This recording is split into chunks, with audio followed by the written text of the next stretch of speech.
Ladies and gentlemen, boys and girls, children of all ages, Ramblemania proudly brings to you, it is I, your inaugural Ramblemania champion, four-time Ramblemania heavyweight champion, former inaugural Ramblemania tag team champion, Hazel D.I. Zombie, joining along with me as always.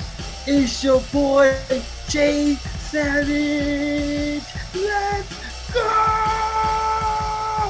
Welcome, ladies and gentlemen, to another episode of Raw Rantz. We give you the good, bad, who booked the shit of Monday Night Raw. And it's we've been dealing with a lot of shitty Raws lately. This is the fourth Raw this week that has gotten some negative responses, but also some positives. So it's the same thing. It's something I told Six a few days ago. I think the morning after Raw. Yeah. I was like, this was the worst 50-50 booking of Raw that they've ever done. Listen, because this Raw was just so bad, it was good. Listen, it's weird, man. It's weird. WWE has this thing literally where they like they give you like I feel like they give you like the first half is good, and then it's like they just shit on everything else towards the end. It's like yo, you was at this point like in the middle of the show, you was up here, then like now slowly you're just dying down. It's like honestly, and I'll be honest with you, I feel that we get all the good stuff the first half, and then the second half is nothing but like repeats that we got like the week before, like matches that we done got. Like, yeah, I mean, for it being a 3-hour show. Oh, hold on one sec. Onita retained. So like I think within the first hour and a half, since it's a 3-hour show, the first hour and a half was good, and then the other hour and a half was just like, what? It was tough to watch. Well, it was tough for some scenarios, and you know, when we talk about them, it's basically more of the build up for, you know, redacted backlash. No new matches announced on this week's Raw, but they did add another person into a match for championship, which it kind of upset a lot of people, but also it's just like, I don't know. I feel like I'm okay with it. You know, and I'll explain why later. But I get why other people are like, you know. One sec. So that belt's just gonna get destroyed. Let me put these on because I forgot to put these on real quick. I can't do this with this. That's because that's a replica that has metal. Mine's is a commemorative belt. I could do that. It's just plastic metal.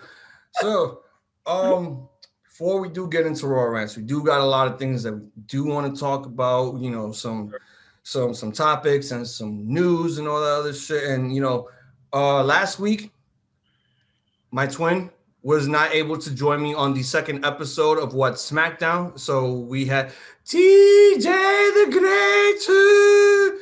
We had a magic banter on Friday night. It was basically our Ramblemania abridged episode. And we had a lot of fun with it. You know, it was good recording with TJ the Great. He's my New Japan buddy. Whenever we do New Japan stuff, it's just me and him when we do it. And hopefully, you know, we could provide you guys with New Japan stuff pretty soon. Hopefully, like a Dominion or a big pay-per-view. Another announcement. A few days ago, I just did a one-on-one sit-down interview on Zoom with Larry Legend. We just did part 1 on Tuesday. Next Tuesday will be part 2 of the interview. Cool. And you know, there's a lot of stories that, you know, this guy, you know, shared throughout the interviews, and there's going to be more stories coming later on. You know, we had stories talking about Donald Trump, him announcing, you know, Madison Square Garden, the Hulu Theater, everything, his Hall of Fame plaque from CZW and that stuff. So it's good to have someone like Larry Legend come in and be as prolific as he is with his voice. This man, he has a smooth voice. He could talk, and he could tell you a story for days, and it's something to just be, you know, focused on, and very very, what's the word I'm looking for here? It was very ecstatic to hear from him, and to hear all these stories and everything that he has to talk about throughout his wrestling career. So yes, part 2 next Tuesday, and when it goes up, it goes up. I will let you guys know when it goes up. Twin, you did miss SmackDown, but you did watch it. But you didn't join me. So, do want your honest opinion about this? Yes, sir. Roman Reigns' new Tribal Chief theme song, after all the years and years and years and years and years of just Shield theme nonstop, he finally branches out of the Shield character bit by bit, and now gets a new heel theme for himself, and it's marvelous. But I want to know your opinions on this before we go on to the next stuff. All right, so yes, I was not on the second episode, and I do apologize to all our fans out there. I do apologize for that. I had a lot of things actually I had to do, and I wasn't feeling well as well. He'll be on tomorrow. But other than that, let's get to Roman Reigns' theme. Roman Reigns' theme now. On YouTube, they already have it, so you can hear literally the whole thing on YouTube. WWE has put the whole theme out already. So I believe it was I think it was like last week. No, not last week actually. It was like a Monday. I was walking to work, and I seen it. It popped up like his new theme. I forgot the name of it though, but it popped up, so I clicked it. Literally, like when I heard it, like right when it started, it gave me chills, bro. Like it was like, oh, I wasn't like I don't know why. I was expecting something different. I was expecting something like more like thuggish. I don't know, like because he's just I don't know. He has like a whole new persona. But this song, it goes with him. Like it legit goes with him and how he comes out, like with Jey Uso, Paul Heyman. Cause like if you think about it, right? If you guys heard the theme, like and just try to just like listen to it and then picture Roman Reigns coming out, right? Jey Uso just hype, like yeah. And then you got Paul Heyman looking at the championship the way that he always does, and the way he's looking at Roman Reigns, like that shit with the song, that is great, bro. I lost it. Like I was legit walking, bro, and I'm over here walking like fucking Roman Reigns. I'm over here thinking like, I wonder how fucking people looking at me right now. Like I'm just walking like the fucking tribal chief right now. Just if I had a championship, I would have been like, like just in the middle of the street, like. He would have been like, what the fuck is wrong with him? Like, but nah, the song is fucking dope though. I really enjoyed the song, and honestly, talking about it now, like I just want to put it on and listen to it, But like, I was telling the guys right after right before me and TJ began to record, I hit everyone up on the group chat right when the theme came on, and I told them, somebody buy a car, come pick me up, come pick Twin up, and we're going to New York, Washington Heights, and we're gonna bump that shit fucking loud, bro. Like, I didn't hear a lot of complaints on why this theme didn't debut at Mania when there was a live crowd or anything. And when we were talking about the match and the build-up, that was the thing. Like, the build-up that they did throughout the whole show of SmackDown, the story that they had going to it, and now Roman branching out, having this new theme. Like this is supposed to be title versus career, so it's like go big or go home. And they went big with Roman's theme here, and I was just like, I was shocked, I was surprised, I was like, thank you. I'll be honest, right? Like on SmackDown, like I noticed she had a new theme. I couldn't really hear it because I feel like the crowd was like the audio was just like the audio of the crowd was just overpowering the music. Yeah. So I didn't really get to hear it clear. But on Monday when I was walking to work and I realized that they put it on YouTube, the whole thing, that's when I heard it. I feel like I heard how the song sound, but I wasn't able to hear it very clear because of the audio crowd and stuff. But yeah, go ahead. All right. Well, besides the new theme, you put this out there on the group chat, and this is like it's big news coming around for like WWE, and that is Daniel Bryan's contract has expired. Mm-hmm. He is now in the aluminum section in WWE. If you look at WWE.com and you look at the roster, look for Daniel Bryan. He is down there next to Dash Wilder. All right, so technically Daniel Bryan is not released. He's You not. know, well, just because your contract is expired doesn't mean you've been officially let go from the company. Okay. He's been put on the alumni list. And there is a slight possibility, because he did say it in an interview, if he was to sign again with WWE, he would want to work part-time because he wants to be a family man to his daughters. And I don't blame someone like that. People going around saying that, oh, his contract expired and he might not sign again and everything. If he doesn't sign, yes, everything, all the speculation of Bryan Danielson going to AEW could be the thinking point if he does not resign. But I'm not trying to think that way, because there could be a slight possibility that he could take the part-time deal, Yeah. and just be a special attraction. He doesn't have to wrestle all the time. My thing, right? And like I agree with you, right? And I agree with Danny Bryan as well. Like, you feel me? Like, he wanted to be a dad to his parents. Because if anybody did not see the Stone Cold Steve Austin A&E, he legit says it right there. When you're doing this business, you don't get to see your family a lot, and that's why he, like, at that time, just real quick, like, at that time for Austin, like, he didn't have a bond with his kids.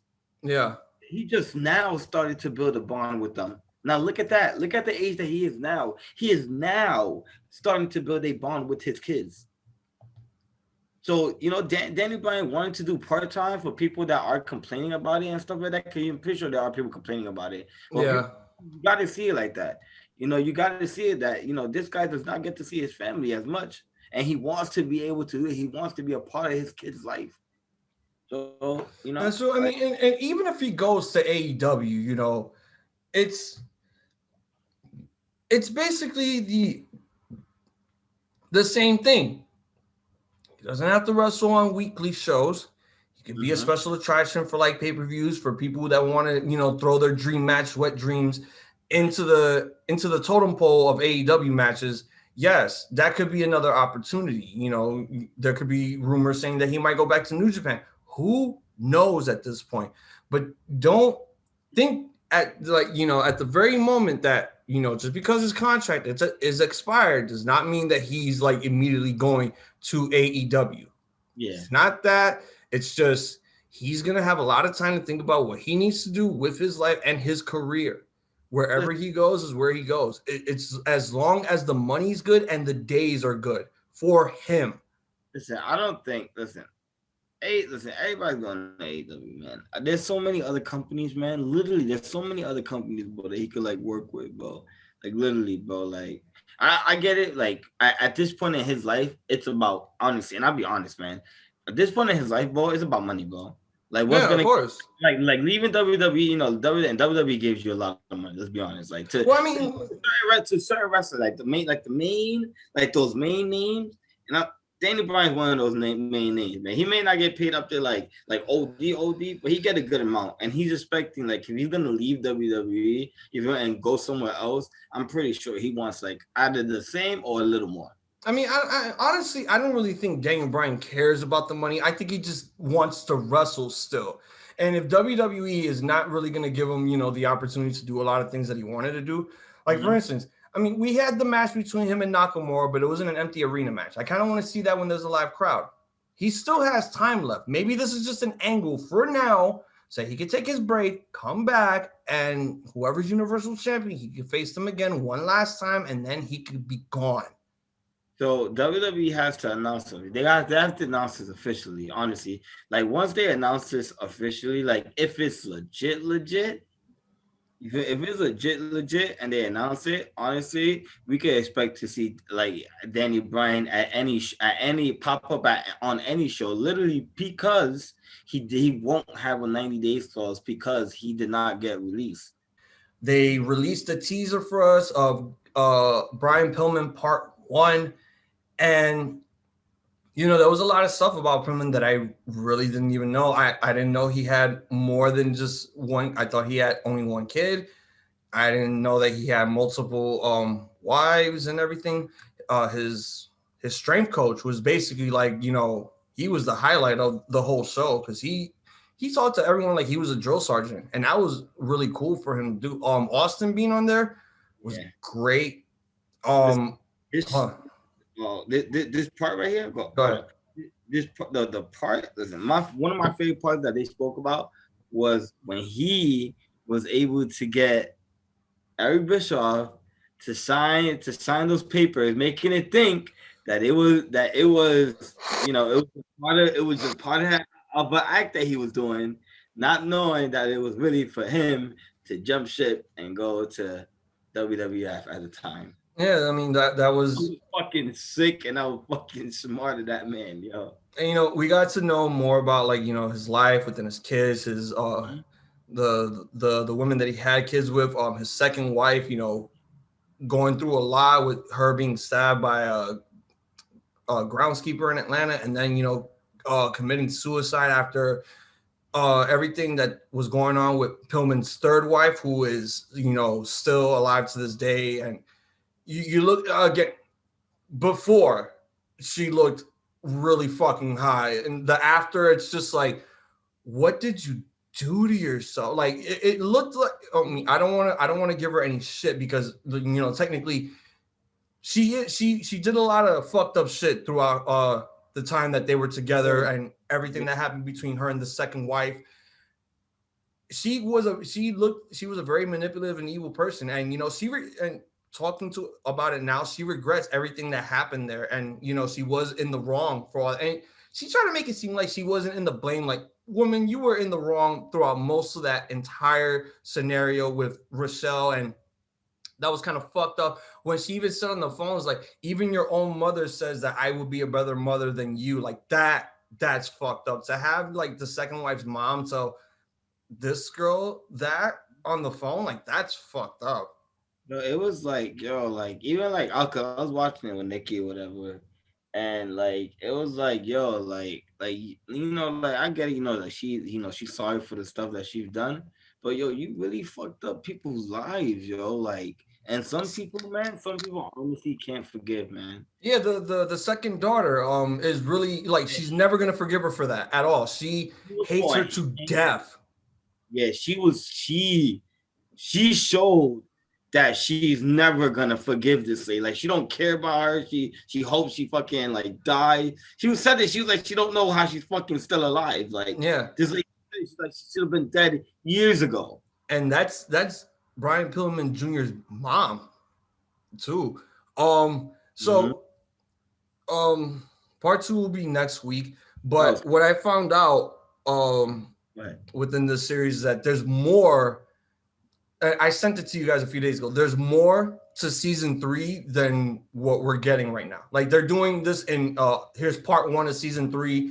Because I was watching an interview that the producers of the show did with Steven Larson going in Raw. And they even said it like, oh, we're just giving you part 1 now. And they just finished wrapping up the other 4 episodes for part 2. So the ones that we're getting now is Pillman, The Collision of Korea, Nick Gage, Grizzly Smith, Ultimate Warrior, and Dynamite Kid. Part 2 will be the steroid trial, FMW, which we're going to talk about in a minute, Luna Vachon, The Plane Ride from Hell, Chris Kanyon, who better than Kanyon? Oh. And XPW. Well, XPW and Supreme, basically. Yeah. Yo, they getting into the shits, yo. So 13 episodes. In total for the whole series, there's 30. Oh, and that tells you how hard they go, bro. They go hard. Like, I respect Dark Side of the Ring. Honestly, I like what they do, man. Shout outs to Dark Side of the Ring, man. Shout outs to all you guys out there. Yo, that's crazy, man. I'm looking forward to that shit. Hopefully I can try to. I like show like that because it gives us fans, like, we don't know about these people's personal life. You feel me? We don't know. So the fact that we're getting that information, You feel me? I think that's fucking dope, man. Some of the people deserve, like, we don't have to know, but it's cool. It's cool that they're able to share these stories and stuff like that. And we're able to, solve some shit. Yeah, I mean, technically the biggest episode I'm really more hyped for is I would actually say the steroid trial because I want to know more about that. But really, the one that I'm really interested in that I've never heard of was Grizzly Smith, who actually went. But oh no, there's another person that they're going to talk about also. There a wrestler by the name of Johnny K9, who was a jobber in W. Yeah, this is a very unknown thing. I believe he was a jobber in WWE, and I found out that he was in a satanic biker gang and did all this, crazy shit in the biker gang and all that other whatnot. So yeah, I can't wait to see that. So like I'm pretty hyped for all that stuff. Oh, I see. He was a brawling guy, bro. Yeah, he was a big brawler dude, and I never heard of this guy at all. Like he's another one that was just like this guy's old. He's probably been in this company for years and years and years on end, Yeah. late 70s going on to the 80s. So it's good to know that like they're going beyond the reach of just getting all this information from wrestlers that we never heard of before. Now, let's get on to the very last thing before we get on to Raw. Yeah. Oh, okay. I'm sending you this clip real quick. Billy, I'm sending it to you later. But what's up? So Oh, last night we watched Blood and Guts. We're gonna sit here and talk about the match and give our ranking before we go on to Raw. So, Twin, you take the floor. okay. So let's say this. Pinnacle coming out in all white, beautiful. I loved it. Honestly, I love that. I love how they all came out in sync. And then you have the inner circle coming out in what I believe was navy blue, right? Like Navy blue prison jumpers. Yo, I thought that was cool. I thought that was fucking dope. And it kind of makes sense. They're in a cage. They're in a cage. Like the inmates are out. The inmates are out. I don't know what the Pinnacle was trying to do. I don't know. With the all white. I don't know what they were trying to do there, but it was dope. I enjoyed it. Yeah. So the match itself was fucking crazy. I'll be honest, yo. If you go on Sammy Guevara's IG and look at his picture, bro, he got a cut. Yeah, he got all bruised, bro. Like his body and his face looked like that boy went through a war, which he did. He was getting flung around. He fucked up a couple of times. I mean, everybody fucks up. Nobody's perfect. You feel me? Um, but that definitely just seeing his cards. I didn't really see. I don't know if anybody else that fought last night put up pictures on how their body looks and stuff. But Sammy Guevara was one of those people I did see, and his body was fucking crazy, bro. Yes, it was. So the match itself was good. I had a few. I want to say 3, but I can't remember the third one. But it was a few things I was a little disappointed about. And with that being said, the first one would be how the match ended. Like, I wanted to see like a winner. I wanted to see somebody get pinned or submitted. I wanted to see it end like that. They went a whole different route. They went a route where I'll be honest, I was not expecting it. Like, I knew where they were going when they were on top of the cell. Like, I knew where they were going with that. I already knew, he's gonna launch Jericho, or somebody was gonna get launched. I wasn't expecting for them to pull an angle where he's MJF. Oh, I thought, and then you got Sammy Guevara thinking, giving it a little bit of thought, and then saying, you know what, we surrender. And then you see it right there. You see it like when he's about to surrender. Ortiz, I think Santana was there, like, yo, like he wanted to stop Sammy, like, nah, don't do it. And then he said, he's like, oh, we surrender. That part right there, I was a little upset about. I didn't like. I really it really left a bad taste in my mouth. The other one was when like I feel like they gotta practice more, right? Because you was able to see Jericho tell MJF, throw me. Literally, that what came out. He like, throw me. I seen it. Like right when the camera changed it, you see the camera was on him for a little bit. Jericho was still down. MJF was like looking around. He went to grab. He was like, throw me. I read his lips. That's what he said. Right when he does that, feel me? He threw him. Now I'm expecting him to, like land on, on something like kind of hard for me. No, this guy lands on a whole bunch of bags, like bags probably full of stuff, full of like soft stuff or whatever. He landed on a whole bunch of bags like that, but then the the part that's supposed to be hard, like the fake steel, It was plastic. no, end up being cardboard. It was cardboard. If you look on the side, it was brown. It was cardboard, bro. If you look on the side of the thing, it was legit cardboard. I got upset. Like you put a fake image of the steel, of like the steel ramp or whatever. But then once he falls through it, you can see like legit from the side that it was cardboard. I was upset about that. I was so mad. Like and then you also see Jericho, like he's looking, he's acting like he's out or whatever, but then he opens one eye to see if like everything is good and closes it again. Like, come on, you guys gotta do better, man. I love AEW, man. I love that company, but you have to do a little better, man. Come on, if the fans are able to see this guy not even just faking, the forward, just acting like, like, come on, Ada, you gotta do better, man. You fucked up, in the barbed wire. Revolution. Yeah, you fucked up Revolution with the barbed wire death match, and now you fuck this ending up. Like the match itself, we're not saying that the match. Well, I'm not saying that the match sucked. I enjoyed the match. The match was fucking fantastic. If you ask me, that I enjoyed the match 100%. The ending is what I fucking dislike. And AW, you just gotta work on. You gotta work on delivering a better ending, man. And if he can't take the bump, have somebody else take the bump that can fall through a table or something, man. Come on, yo, like. If Jericho don't want to take the bump, man, then don't put no fucking soft shit there and a fucking cardboard, bro. Don't do that, man. All right, what do you rate it? Uh, what kind of ratings are we doing? The same thing that we're doing when we do the pay-per-views. Uh, Who booked the shit bad, goods, bars, go. I give it a low bars because it was good, but it was literally just that ending, man. So I'll give it a low bars. That's why I go with it, man. Because I really enjoyed the match, man. It was literally just that ending. Oh. Yeah, go ahead. All right. Yeah.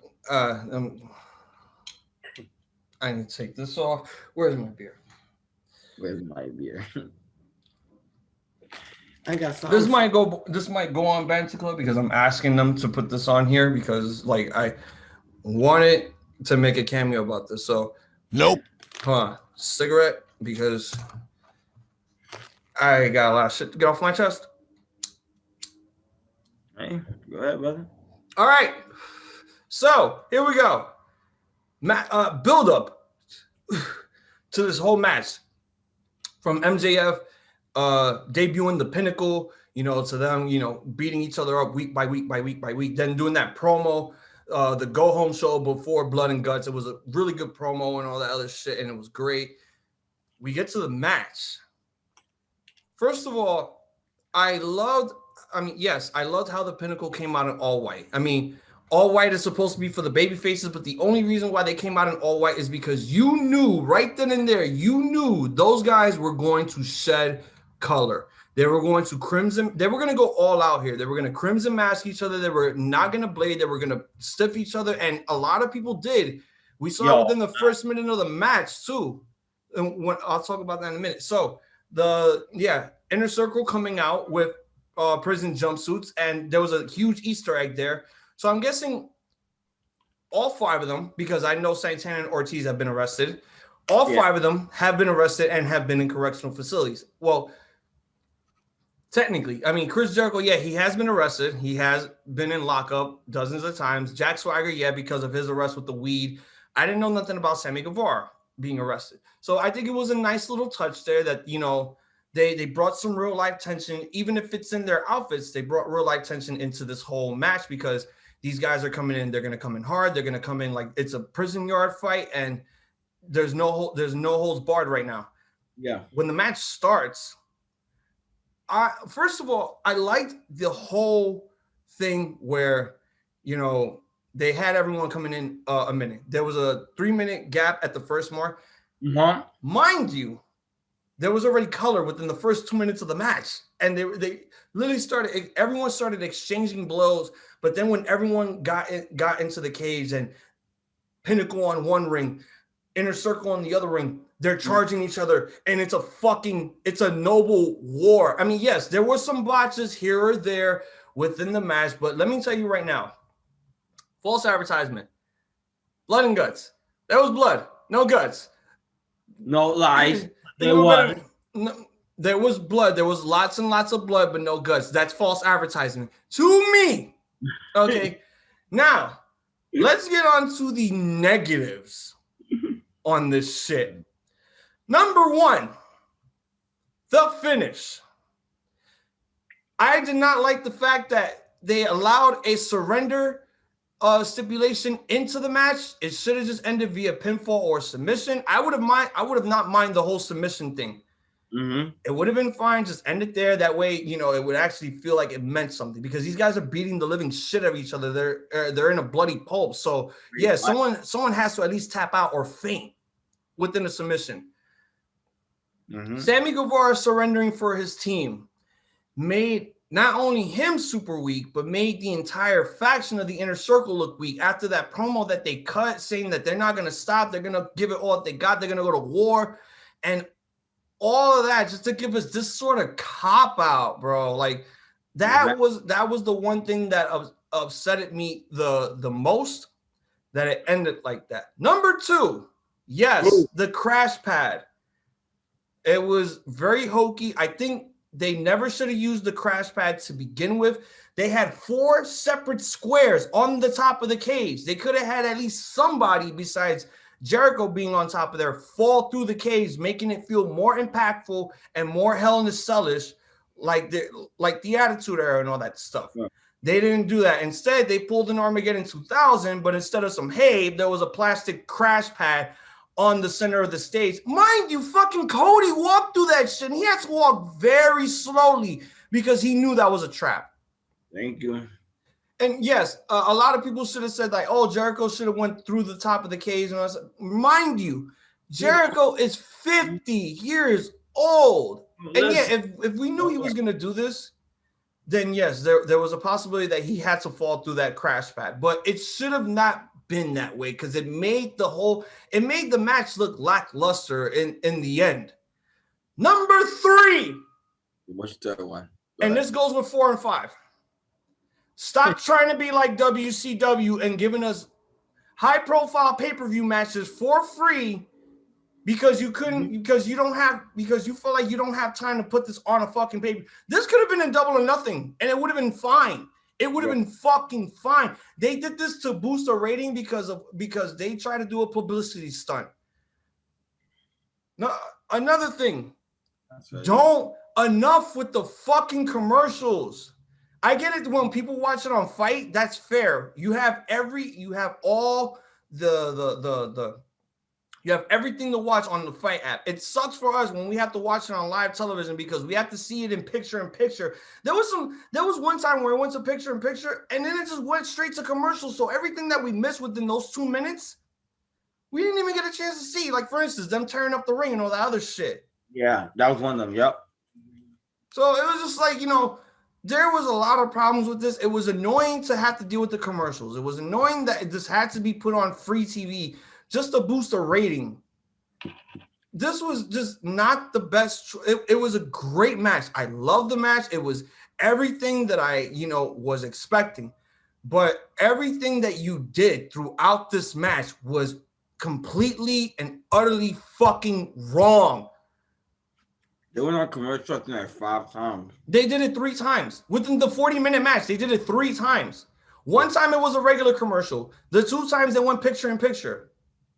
Oh yeah. Mm-hmm. So it was just it was bad on all expectations for us to have to actually, witness that and deal with that, because we're trying. You're giving us this good match. There should have never been any commercials, point blank, period. You should have done all your commercials from the very start, then just do this match to make it feel like a pay-per-view worthy qualifier, because we just missed basically almost 5 minutes during commercial time of what was going on.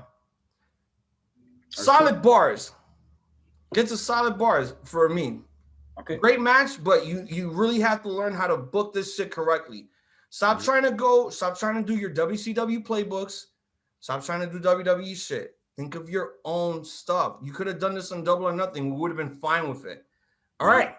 Submitted to the approval of the Ramblemania show. This is the tale of Lily playing hide and seek and appearing on everyone's segments. Ladies and gentlemen, without further ado, let's get ready to ramble! We officially open up Monday Night Raw with a big-ass drum solo. They announced the return of the Raw Tag Team Champions, AJ Styles and Omos. Let's go, yo. Look, they looked at fucking beast, bro. Like Omos definitely with the title, but he don't look bad with the title. I ain't gonna lie. Look, I'm looking at it right now, like literally right now, and my boy Omos look like a fucking beast, bro. Like, so they come out, they cut a promo, they talk about if you missed night 1 of WrestleMania, you would have saw that me and Omos became the Raw Tag Team Champions. And it was Omos's WWE/WrestleMania in-ring debut, just like Fandango at Mania 29. So, they're excited. They talk about what happened at WrestleMania, because they're going to be doing a WrestleMania rematch after the promo with the New Day for the Raw Tag Team Championships. And AJ basically asked the WWE Universe, the virtual WWE Universe, the question, did we miss them? And to be honest, I did, because Raw was shitty for the past 3 weeks without you guys. Raw is not technically phenomenal if you don't have AJ Styles on there, because AJ Styles can put on an amazing showcasing, whether if it's promos or matches. The AJ Styles should just be the whole fucking show, okay? Like AJ Styles, he's entertaining. He's very he's one of those people that he could talk, even though he has a hard fucking accent, and I mean a hard one. Like his accent is hard. He can talk very well on the mic. Like he can talk very good. And honestly, like he's a phenomenal wrestler, bro. He's legit one of the best in the world. Like AJ Styles is legit one of the best in the world. So he has it all. He can talk very well. He can wrestle very well. So they continue to talk about why they were gone for the past 3 weeks or a month. They were talking about that they were on vacation, soaking it up, celebrating. They were partying, getting a suntan and a sunburn, and not Omos, because Omos needs the shade. Well, they AJ Styles said it for on both of their behalf. So they were basically having the time of their lives and stuff. And they talk about how Omos, made a statement at WrestleMania, and he's going to make a statement again here tonight. Now we have the New Day coming out, and work shoots within the first 10 seconds. AJ Styles gets at Kofi about how Kofi basically almost looks like AJ with the tights and the hoodie and all that shit. Xavier Woods is like, wow, what a way to make an impact. Well. Oh yeah, and AJ talks about while they were talking about how they were before they were on vacation, instead of us being on Monday Night Raw throwing rotten tomatoes at tag teams that were on vacation. So now the New Day start to talk. They talk about how they're going to become 12-time tag team champions, and then Kofi Kingston getting passionate on the mic, talking about how, like, they were daring young, they were no days off when they were tag team champions. They would show up on the next show, they would put the tag team belts on the line, they were fighting champions, and he even brings up his whole history with him being WWE champion and all that other stuff. So it was a really, really, really good promo for Kofi to cut, but it was just like, is Vince really trying to make you say this shit, week after week after week, if it comes down to you guys, fighting and never giving up after that? Because it's becoming very cliche right now. Mm-hmm. I agree. So, yeah, so Omar says his stuff. We cut to commercial, and we have the rematch for the Raw Tag Team Championships. So, what was your thoughts on this match? Honestly, the match itself was pretty good. Um, and I'll be honest, man. Omar's a big guy. He can move, man. Okay, I believe we said this. I want to say like the for WrestleMania and stuff. This man can move.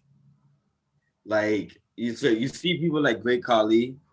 Like he's not as big as the Great Khali. Great Khali is probably the tallest wrestler WWE has had, I think. No, it's Um, Andre the Giant or Giant Gonzalez. oh, okay, so one of them. But even for a big guy, just for this guy alone, for a big guy like him, he moves very, very well. So just to see him do, even though it's not a lot, and I appreciate that.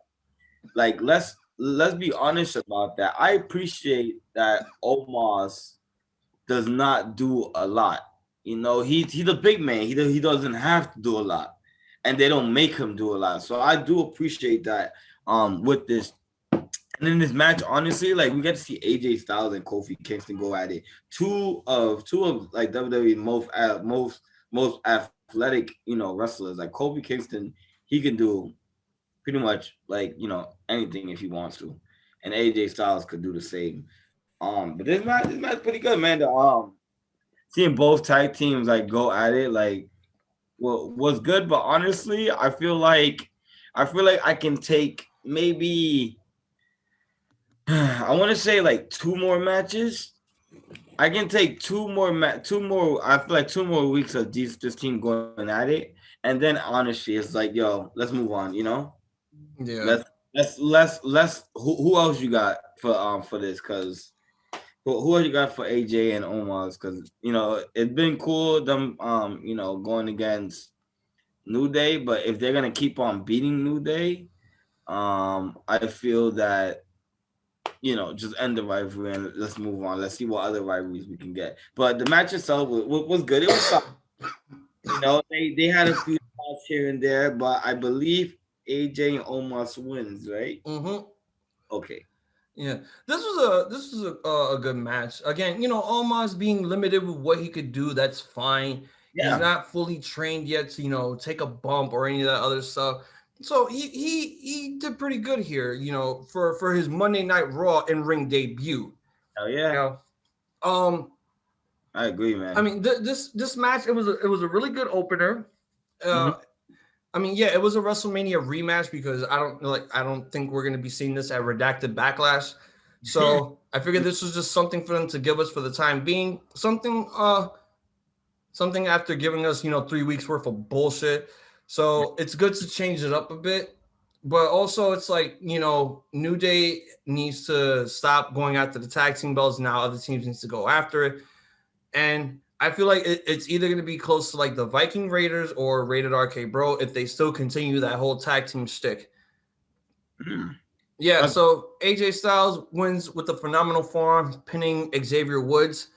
Great match, great opener. We go backstage to Sonya Deville and Adam Pearce. They basically talk about how Sonya Deville is abusing her power after last week, bringing Charlotte back, reinstating her, lifting the suspension and the $100,000 fine. So Adam Pearce is starting to feel pretty sus about Sonya Deville here. Getting abusing her authority. Doing everything she can to you know get her way behind Adam Pearce. So I this is it's looking to be pretty interesting. I'm just hoping that there's going to be some sort of payoff to this. It is. Her doing that shit again, him getting sick and tired of her shit. And then once Alexa Bliss starts her shit, he gonna be, you know what? Yeah. You don't want to listen to me? You don't want to tell me stuff? All right. Alexa, God. It's gonna be more Lily, because Lily's the one playing the mind games. But it's gonna be really interesting, man. It's gonna be this honestly, because we're not like what. First of all, what the fuck is the Fiend? That's okay. That's a question. That's a question we're not even going to get into. But I just want people to just realize, okay, where the Fiend has disappeared. We have seen him. He say he's planning something. You know, he got to make new friends and shit like that. So he's planning something. But for right now, we have Alexa Bliss and Lily, you know, doing the whole Bray Wyatt and the Fiend stick right now. We got a promo package. And of all the fucking people in the world, why the fuck did it have to be fucking Eva Marie?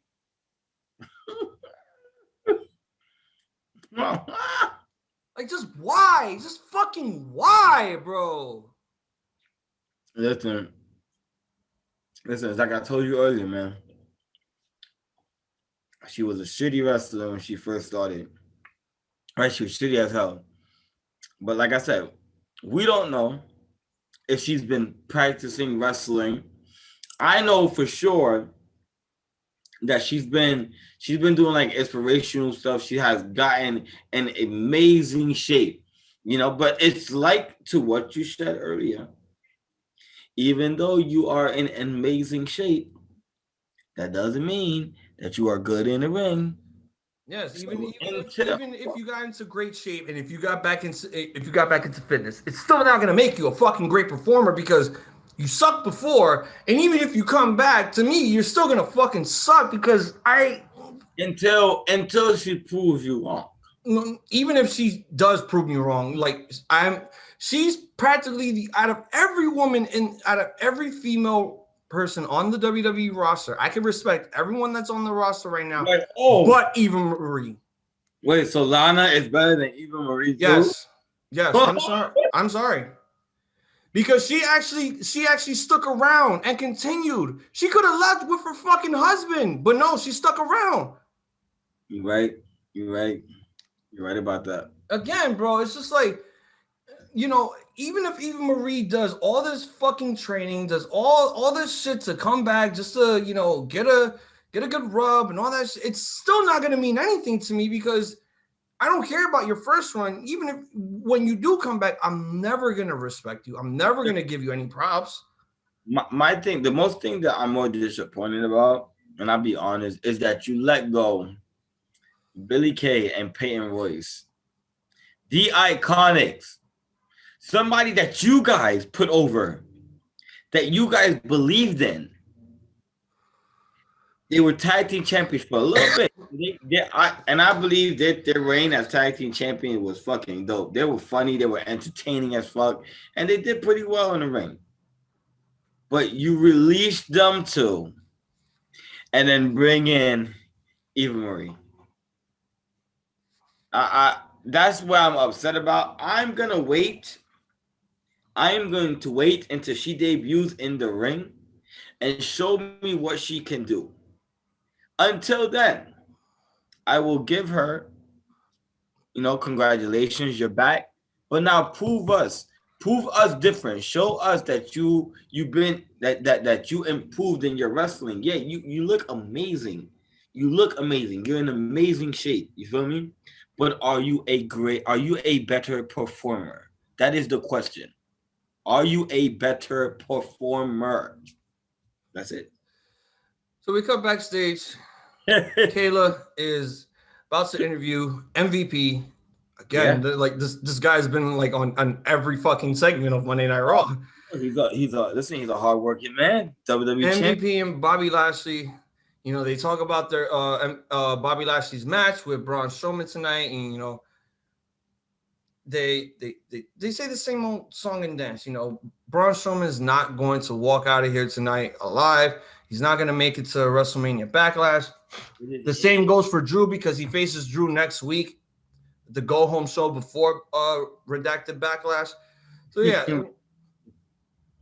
I I can't. I think it was just something for them to throw for the time being because they had nothing else better out there because the next segment after that we cut back to the New Day backstage being Oh my iced out by a WWE trainer, and they move the camera to another direction. They see Elias and Jackson Riker with a basket of tomatoes, and they're gonna get revenge on the New Day because they threw rotten tomatoes at them last week before their 6-man tag team match. Yeah. So 3 tomatoes are thrown. They stop. They go to the other side of the segment, and right when you fucking see them going towards Orton, there's a fucking door that's open in the fucking end of the hallway, and you can see a wild Matt Riddle peeking out of the door and then going back like, oh shit, I'm not supposed to do that. Oh my god, yo, you know what's funny? I just seen it right now. It shows it real quick. Like you see, like a long hair, like Yeah, you get a quick glimpse of him. Then you see Randy Orton covered in tomatoes, all pissed off, and then Matt Riddle just scoots by like, hey Randy. and then dips. That's it. The next match we have is Charlotte Flair going one-on-one with Dana Brooke, being accompanied to the ring by Rose, looking dressed in all black latex like dominatrix skin suit, just looked sexy as hell. But Dana Brooke's gonna have a match with her former protege, and I didn't even realize that. Yeah, when we last week's match when Charlotte Flair went up against Mandy, it was basically a squash, like literally just a legit squash between those two. Now with this match was actually longer than the match last week. It was actually it was 10 minutes long. If you think about it, you answered your own question though, because the reason this match kind of lasted long. Dana Brooke knows Charlotte. She was her protege at one point, so you would expect the match to last just a little longer, a little longer than than Mandy Rose, and And I mean, but I sometimes just don't see. I mean, I love Dana Brooke. She's a great competitor. She's improved ever since she's debuted in the main roster. She has improved, but at the same time, it's like Dana Brooke doesn't really fit in with like long matches. Like again, this match was like 10, 12 minutes. I don't think it should have been that long, at least for someone like Dana Brooke, but they gave her all the time that she needed here. And this, again, pretty good match. Like Dana Brooke, putting on a good showcasing here, carrying Charlotte, getting her over, making Charlotte look like the heel that she is because it's Charlotte. Yeah. But yeah. Yeah, the match was good for what it was, a good length. The match ends with a figure 8. And because because first, before that, you missed this part. Before that, Mandy Rose attacked Charlotte, and then that forces Sonya Deville to come out and restart the match, and then no, that didn't happen. There was no restart. No. Oh no, because they showed, the video I'm watching right now is like cutting scenes. That's what it was. It was yeah, you're right. Charlotte wins, but then Mandy Rose comes in and then kicks her in the yeah. So they cut back to commercial. We have Sonya Deville and Charlotte Flair in the ring now, and this promo was just again Charlotte Flair being Charlotte Flair. It's just she's entitled to be in the match with Asuka and Rhea Ripley.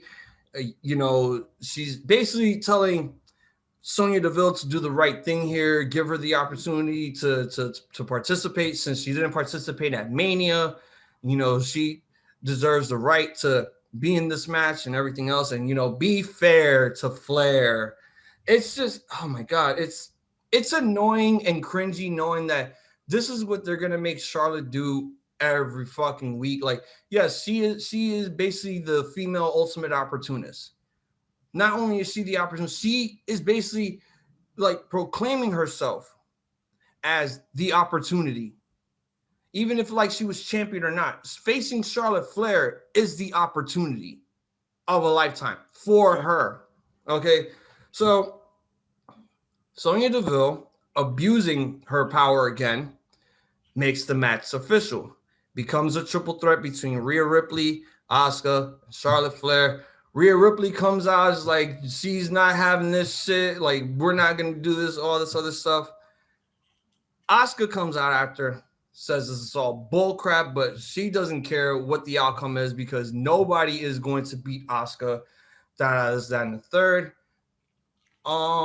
Rhea Ripley now gets really close to Sonya Deville. Now gets in her face, and then Charlotte runs in with a forearm to the back. Rhea Ripley, a hard one. Yeah, Rhea Ripley just basically goes right out of the ring, and then Asuka comes in and hits Charlotte in the back, and Charlotte now rolls out of the ring to end the promo there with Charlotte standing tall, and now the match is official, a triple threat for the Raw Women's Championship, just like the men are competing for the WWE Championship in a triple threat. Oh. Speaking of Humberto, he's being interviewed backstage now by Kayla. They show the footage of him getting beat up last week by Sheamus multiple times throughout the open challenges and shit. And he starts talking from the heart about how he's not afraid of Sheamus. He's gonna go after the U.S. Championship again. For Sheamus to now run in and beat up Humberto Carrillo backstage, just like stiff arming the shit out of him, and then throwing him to some like crates in the area, and just leaving them there like just beat up, all bruised and shit. So it looks like Humberto Carrillo won't be getting that open challenge against Sheamus on Raw. Doesn't look like it, right? I guess no open challenge tonight, I guess. Then we cut to the Miz and well, before we get to the Miz, because they do the entrances, they cut backstage now with Sonya Deville walking back from Gorilla. Adam Pearce is now fucking livid. He's just seeing red right now since Sonya Deville's wearing red. He's outraged due to the fact that Sonya Deville made that match official and, again, abusing her authority and every other shit. And, Sonya Deville coming up with those excuses of how like, oh, I text you that I was going to make this match official. It's just there's no service here and all that stuff. During that whole promo, you could in the background, you could clearly see a wild Lily watching throughout that whole promo, just staying there, looking all creepy in the background while Sonya Deville is having a bickering contest with Adam Pearce. Yo, that was crazy. I'll be honest. I did not see that shit at all. I didn't see it at all until you brought it up. Like, honestly, like, I'm watching it right now, too. Like, I'm watching everything we're talking about. I'm literally segment by segment right now. Yeah, I didn't notice it either. I found out like I think the day after Raw, I found out that they had pictures already up. Yeah, I honestly I haven't even came across the pictures online, so it's fucking amazing. Like, yeah, we don't have Bray Wyatt and we don't have like the Fiend and all that. We don't have the Funhouse. Like, we had it the last time we had it. What was like a few weeks ago? Yeah, it was the Raw after Mania. That was the only time we got to see the Firefly Funhouse. Then after that, no more. Yep. So it's cool to see that now, just for now, that Alexa Bliss and Lily is taking that role of her puppet, just appearing places, and I feel like I know you're saying like you want to wait. But I feel like she's going against Sonya. I feel like she has something against Sonya as well.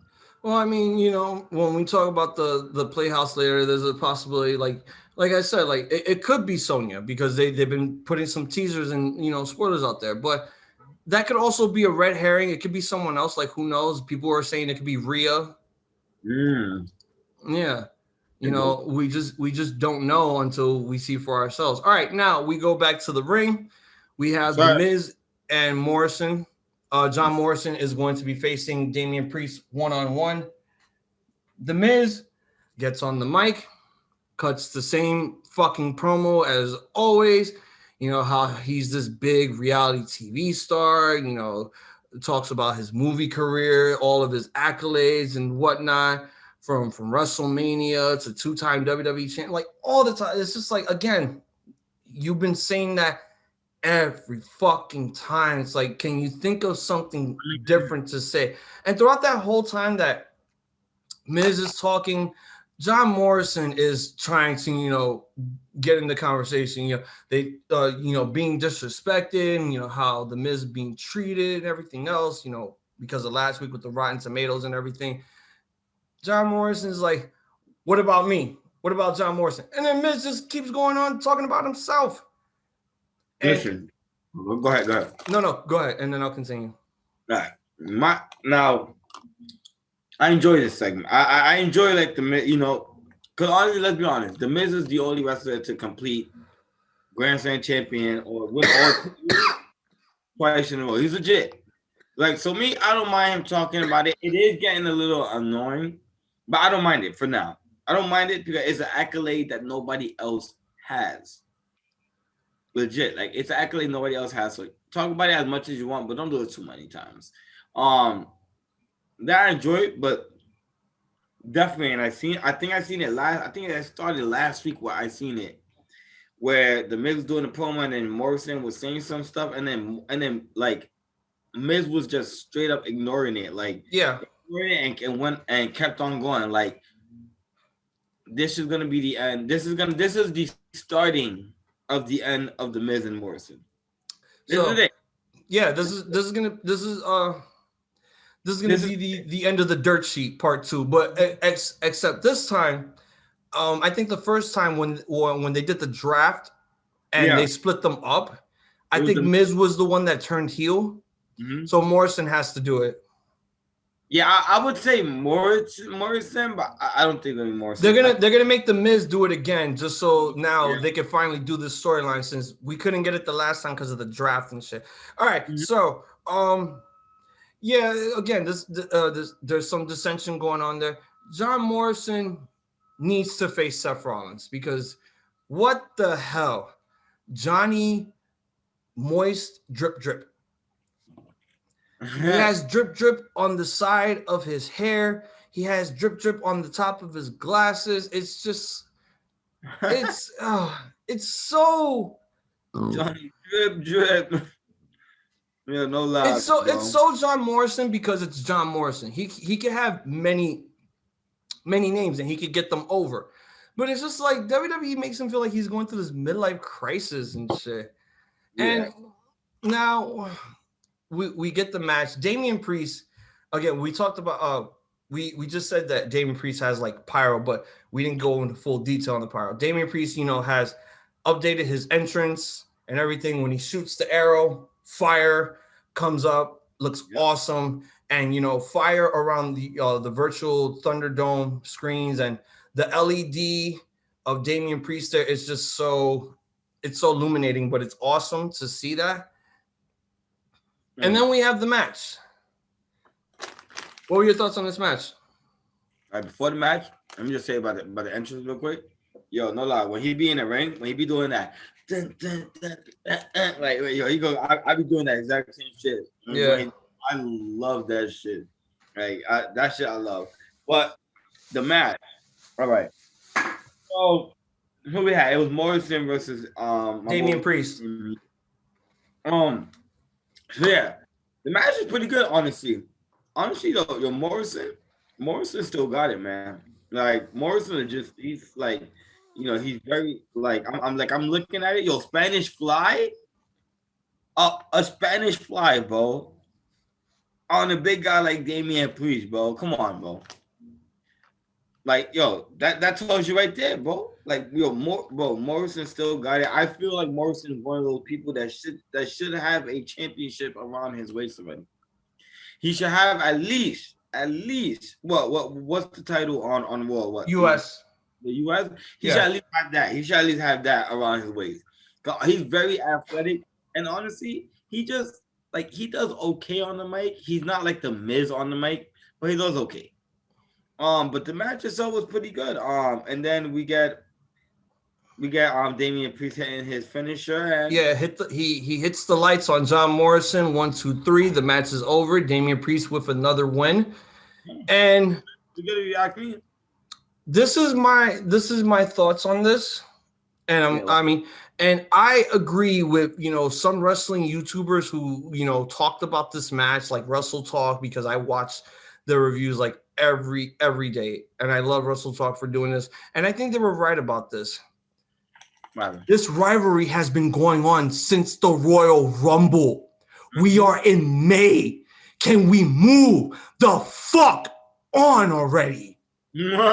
It's like literally there's no star buildup going on for Damian Priest because yes, when they were doing this rivalry buildup for Mania, yes, they needed to make Damian Priest look like this huge deal, for Bad Bunny to get his training. They had him face, Elias. They had him face, Riker. They had him face, a bunch of people, in singles matches to make him look good.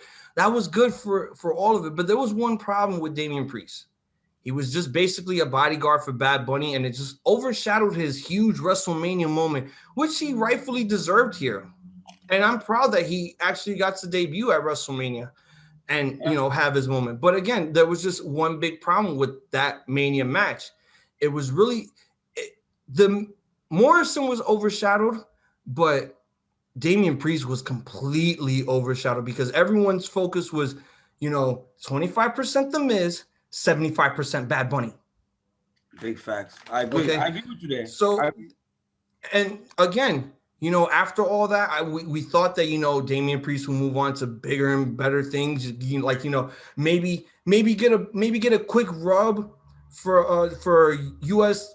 Championship contendership, all that other shit. But no, it's just we're continuing this rivalry, and I'm hopefully at Redacted Backlash they do the one-on-one between Miz and Damian Priest. They end it there, and Priest just moves the fuck on. He needs more bodies to face. I'm not sick and tired of this angle. This angle is good, but it's been going on way too long, way too fucking long, and we need to move on from this. Mm-hmm. The match itself was great though. John Morrison, he's a great wrestler, a great, acrobat. He's good with Lucha Libre too. And I feel like, after he splits with Miz, I want him to get some of the other guys on Raw over, like give them some good matches. Like, for instance, I'm tired of, I know we don't watch main event, but I'm tired of hearing about Ali and Ricochet main eventing the main event show when they could be having good matches with John Morrison. And John Morrison could carry them. So like a good 15-minute, 20-minute match. I don't even care if they put it on on a pre-show at Redacted Backlash. Yeah. John Morrison has to do something after the Miz leaves him. And I'm hoping after this, the Miz moves on to do something and they give Morrison something else to do. Listen, this is how it's gonna go, right? This is the job gonna go. When they split up, that shit, everybody's gonna the end of that rivalry. Everybody's gonna split up to do well. The only people that are gonna be at it now is gonna be now Morrison and the Miz. They're gonna be at it. Mm-hmm. After this rivalry ends with Damian Priest, this is gonna be the start of Miz and Morrison going to face each other. Then we're gonna get that rivalry next. So we go backstage now to Adam Pearce in his office, and a wild debuting Mansoor appears, signs his contract.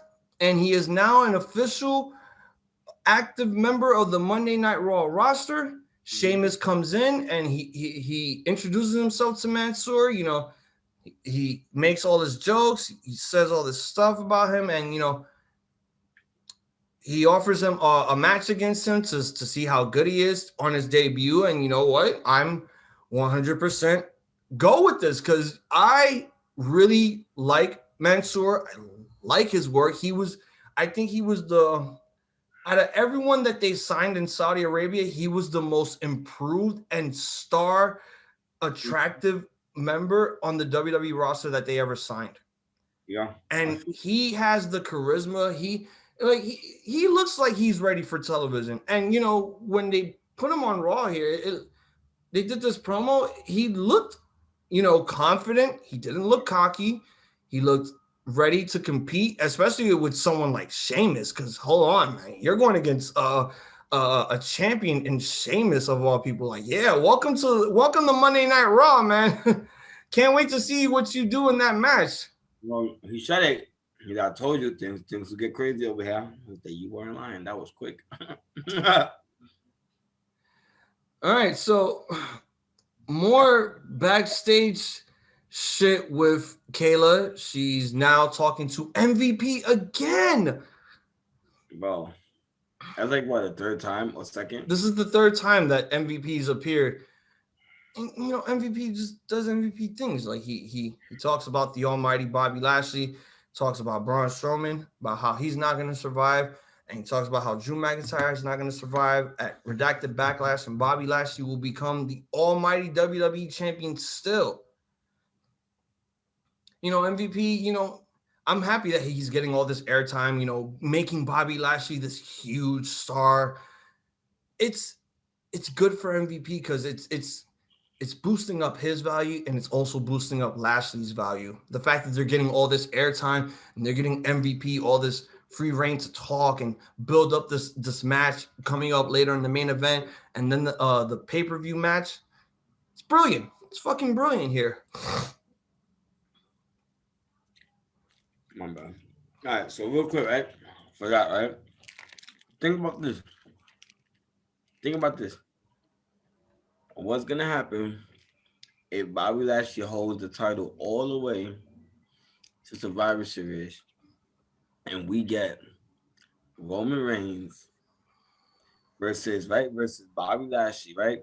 But then in a who can talk better battle, MVP versus Paul Heyman. That's gonna be a good. Not only the fight between Roman Reigns and Bobby Lashley is gonna be good. The talking between their two people that talks for them sometimes. Because Roman could talk for himself, Bobby Lashley could talk for himself as well. But when these two talk, they talk. I believe that if they ever did a Survivor Series match between the almighty WWE champion and the Universal Tribal Chief, don't even have the champions at the contract signing. Have Paul Heyman and MVP at the contract signing. Have them sign for their advocates, their counsels, their champions. Let them talk for a little bit. Yes, because you know what? Paul Heyman doesn't have to assault MVP physically. He could assault him verbally, the same way that MVP could assault Paul Heyman verbally. We come back, and the match is already taking place between the Lucha House Party and Cedric Alexander and Shelton Benjamin. Yep. And oh my, I did not think that they were actually going to do what they did after the match. Give your thoughts on this match, and then I'll talk about what happened after. Honestly, I'll be honest, the match was pretty solid, yo. There was some spots. There was a spot where Shelton Benjamin flipped Grand Metalik very high in the air. That was pretty cool. I also enjoyed like Cedric's like his he's very very aggressive now. Yes. He's like what MVP said. He's like a little pit bull. He's like a little young. He's like a little. So I legit enjoy it. The match was good. I don't know where I'm trying to see right now where they went wrong. That they lost the match, because honestly, like I'm looking at it now, like pieces by pieces, but they were doing pretty well. But and like honestly, like the match was good, man. It wasn't even bad, man. It was like honestly, if you was to rate it, bro, like you rated like 1 to 5, bro, like I'll give it a 4. I didn't quite see like what happened, but I feel that Shelton Benjamin just Shelton Benjamin ate the pin. Grand Metalik was on the top rope. Yeah. Did his little walking on the ropes, springboard elbow. 1, 2, 3. Now, He made a mistake ever somewhere. since they lost, and that you just said it right there. They made they made a mistake here. I don't know if you're talking about the match or if you're talking about Shelton and Cedric, but you're Oh, probably right about one Cedric. thing. Yeah, the biggest mistake was you had them lose the Raw Tag Team Championships a week after Bobby Lashley wins the WWE title. Then the following what is it? They try their best to take out Drew, and then the following week they fire them. They're not on the card. Last time we saw them was WrestleMania SmackDown where they did the armbar battle royal, and they were there. They weren't at Mania, and then after Mania week 1, they lose to the return of the Viking Raiders in a great match. Week 2, they lose in a rematch against the Viking Raiders in an even better match. Last week, they lost to They lost to the debut of Rated RK Bro in a great match of the night, hands down. And now this week, you lose to the Lucha House Party. Bro, I was disappointed, man, with that, man. I do believe that within those 4 weeks that they wrestled 3 tag teams, Shelton was the one that was eating all of the pins. And that's why we had this whole thing with Cedric getting on the mic after Lucha House Party got their victory. He went ham too. I ain't gonna lie, he went ham. He went ham, but there was it kind of bothered me the way he cut that promo because I feel like he was partying like maybe that Sunday night before Raw, and he was partying way too hard, and he sounded like he lost his voice there because he sounded very raspy, very like he sounded very echoey too. And it's like, this is not the Cedric that I used to hear in Ring of Honor when he talked. And I was like, yeah, this is the one time that Cedric is actually, gotten very passionate and gotten very real with Shelton. You know, how about they originally Shelton says Cedric says to Shelton, we were never the weak link. You were. The reason why we were kicked out of the Hurt Business is because of you. And he basically should have listened to MVP from the start, that he should have stuck with the Hurt Business and everything else. And, week after week after week, they kept losing. And, Cedric Alexander is right. Shelton is basically, not there with when it not focused anymore. And Cedric is in the prime of his life. Well, just like, I'm in the prime of my life. And, and he said, just like the Hurt Business, I'm done with you. Drops the mic, walks out. And that is the end of the tag team of Cedric Alexander and Shelton Benjamin. And I was very upset with this because I did not want this to end. I thought this would have been something good for them. Maybe another tag team championship run if that was the case. But yeah, just couldn't be. I mean, the match with the Lucha House Party was it was there because, again, right when they come back from commercial, the match was already taking place. So I think we missed 4 minutes of the match. About Yeah. So, I mean, I couldn't care less, but I'm just really upset that this team had to end. So we cut backstage now to Angel Garza coming out of an elevator. I think he's about to wrestle when a wild Drew Gulak appears, just standing there by the elevator. Angel Garza's holding onto a rose, and Drew is like, is that rose for me? Because if it is, I would take it off your hands if you want. But then, Drew Gulak out of nowhere is like, who died and told you could make matches on Monday Night Raw? So he just issues a challenge to Angel Garza in a one-on-one match. He got it like that, bro. He's Gabba Gulak, and he says when he wins, I'm gonna take that rose and keep it for myself. But Angel Garza says when I win, I'm gonna take this rose, and I'm gonna say it the way he said it.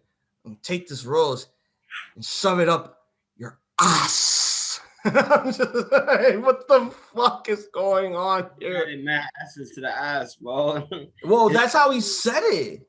It's how he said it. I mean, yeah. I know that's what I'm saying. I'm saying he added a whole bunch of fucking S's, unnecessary S's.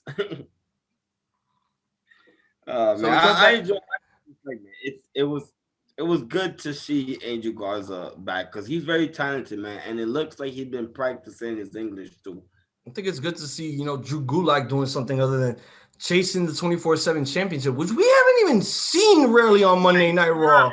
No. Yo, bro, we haven't seen Bray Wyatt in a while. We haven't seen the 24/7 champ. It's like, are they exchanging the championship on Raw Talk now? Like, what the fuck is going on here? No, who is the last champion? R-Truth. It's still R-Truth. Yeah, when Bad Bunny gave him the title back. Yep. And then after that, there was nothing. All right, so we cut backstage again with Kayla, who's just all over the place now. Yeah, Kayla is interviewing Shelton Benjamin. He's down in the dumps after, finding out that his old tag team partner is splitting up to go do his own thing. And, Shelton Benjamin cuts, really good, passionate promo here. And you know what? I forget how good Shelton used to be on the microphone. And a lot of people used to say that Shelton was really not that good as a talker. I'm like, maybe when he went solo after, the world's greatest tag team and Team Angle. But I think after the whole thing with, the whole gimmick with his mama and the Intercontinental Championship run, he actually improved on his talking. Yeah. I feel like it's just with me, like it's just the way he sounds. Like he just, he's like he has just like a weird voice. I don't know. It's not OD weird, but it just, I don't know. It don't fit his. I don't feel like his voice fit his how he look. He has a really deep voice. Yeah, I think his voice fits him. Like you're probably confusing him with Bobby Lashley or Brock Lesnar because they have chipmunk little child voices with brolic ass bodies. Hey man. So, all right, bro. So this was basically a wild match appeared from out of nowhere. This was basically a battle for the ages here. Angel Garza faces off against Drew Gulak. And all I could think to myself was like, fucking Game Boy, Pokemon, red or blue or green, maybe yellow, and then these two guys are battling each other. It's so weird. So yeah, what were your thoughts on this match? The match wasn't that long, honestly. So like it was very to the I feel like it was very to the point. It was majority of the match was straight up Angel Garza on top. Like, him pretty much taking advantage. I feel like Gavin Bullock was just there to, just take the bump for him. But the ending of that match was fucking nuts, okay? Fucking yeah, you want this rose? Yeah? That what you want? Okay.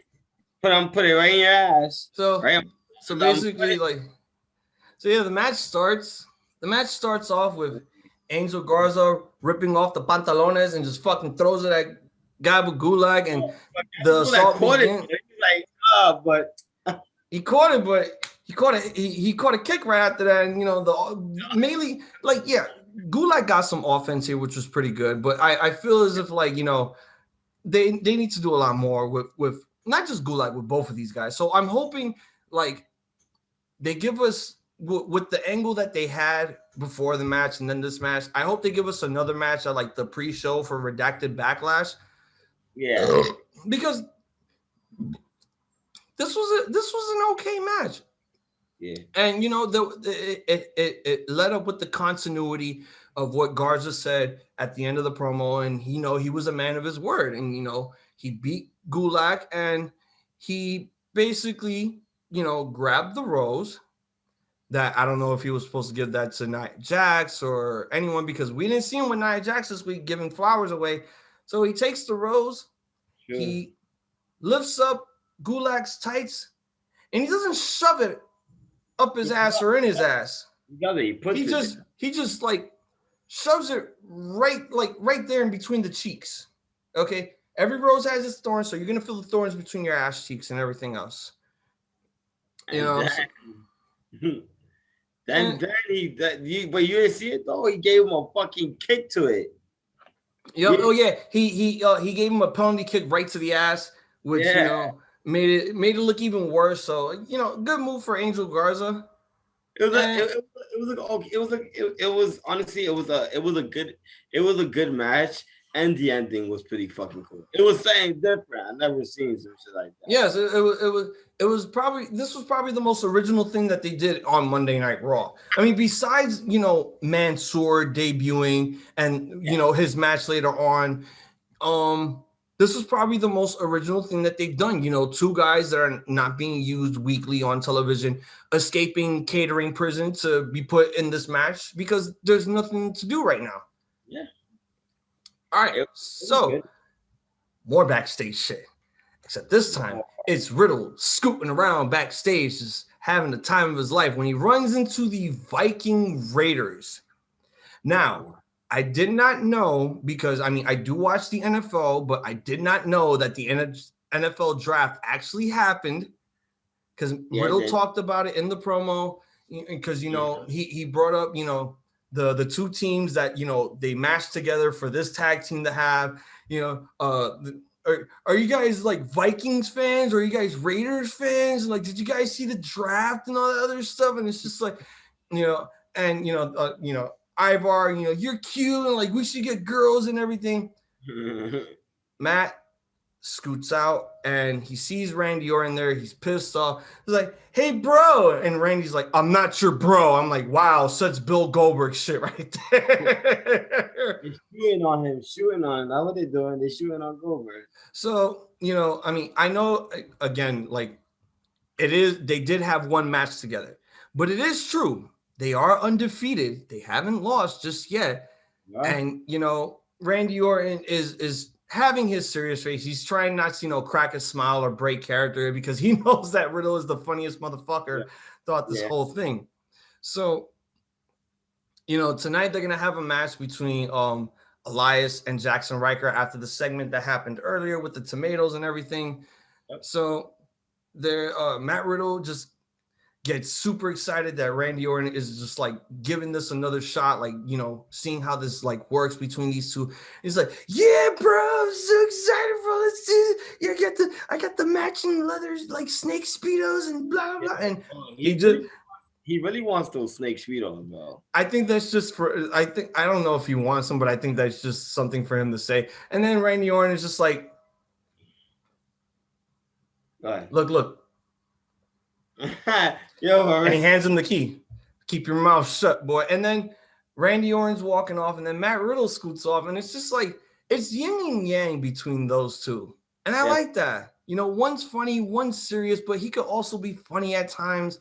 Mm-hmm. It's building to something good. It's just gonna be sad when it's done, Because we all know where it's going, but for right now, it's like, listen, enjoy the ride, man. Enjoy the ride. This is gonna be a good one, man. So yeah. All right. So before we get to the tag match, let's take a little 5-minute break real quick because I want to get your answer on this because I told Tev this when we did it. So you know what tomorrow is, right? Shit, no. Damn, my nigga, are you that high? Because I'm not. Look, it's Friday. Tomorrow's Friday, and you know what Friday is, right? It's SmackDown. Yes, but what's happening on SmackDown? Are we acknowledging the Tribal Chief? No, it's going old school. Oh, yeah. Oh, my God.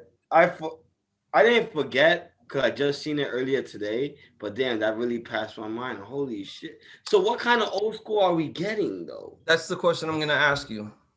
Do you see the oval stage coming back or the glass shattering with the fist? I mean, because, with the new Titantron that they have now and the new venue that they're in for the Thunderdome, it's pretty small. But also, I want them to, make this old school as possible and make it very Attitude Square. You know, I want the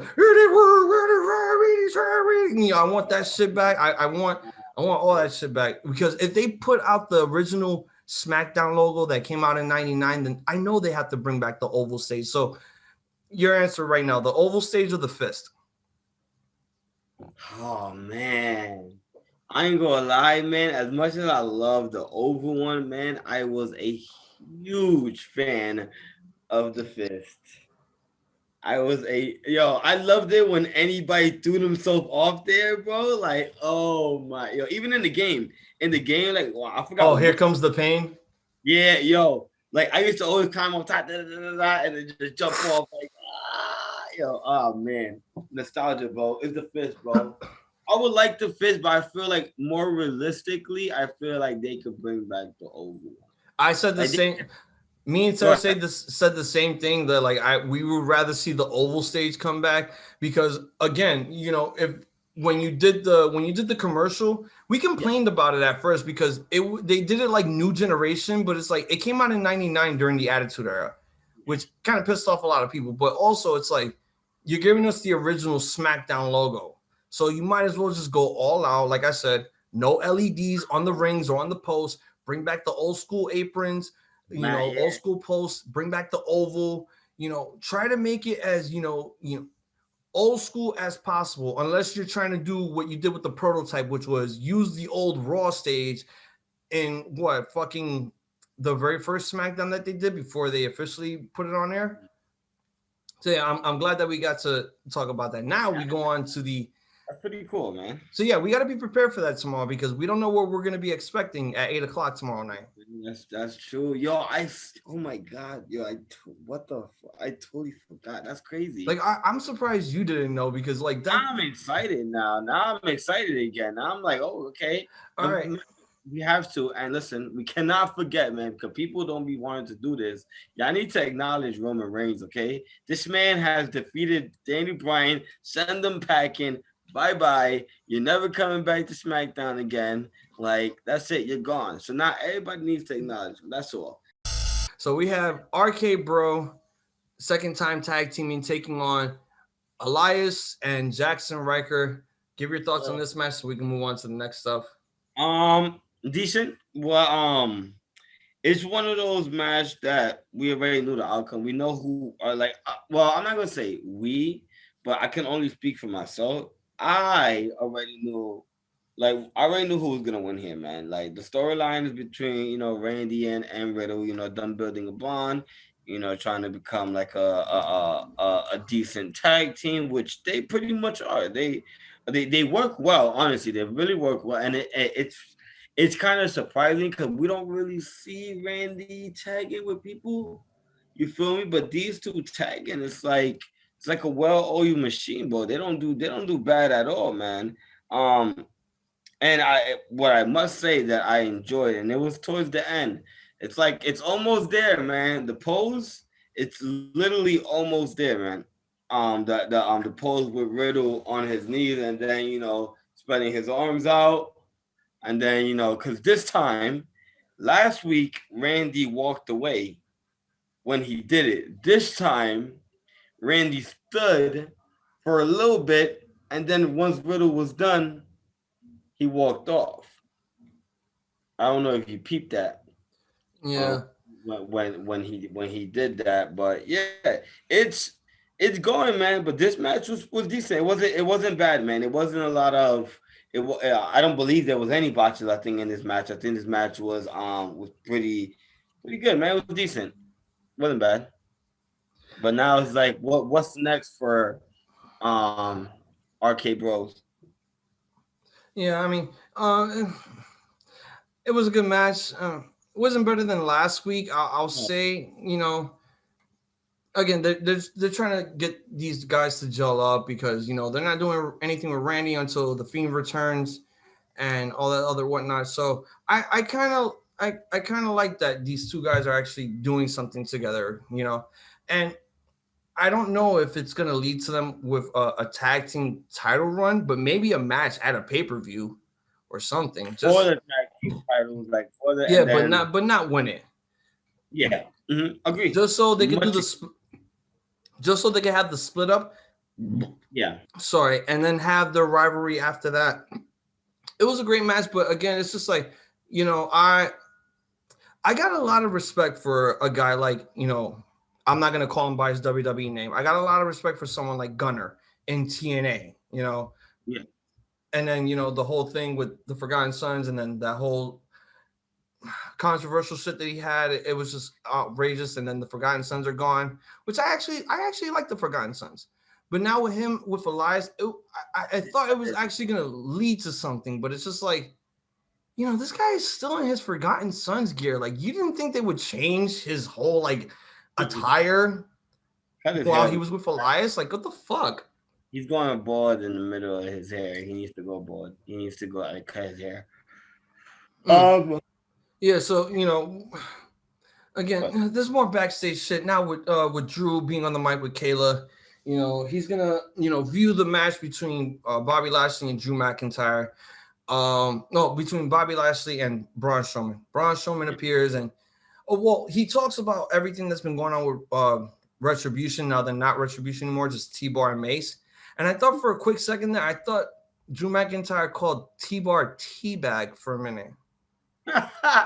yeah, I'm not even gonna lie. Damn, cause yeah, I was gonna mention that too, bro. I could have sure he did that too, but I don't know. If we both kind of heard it, he probably called him teabag, bro.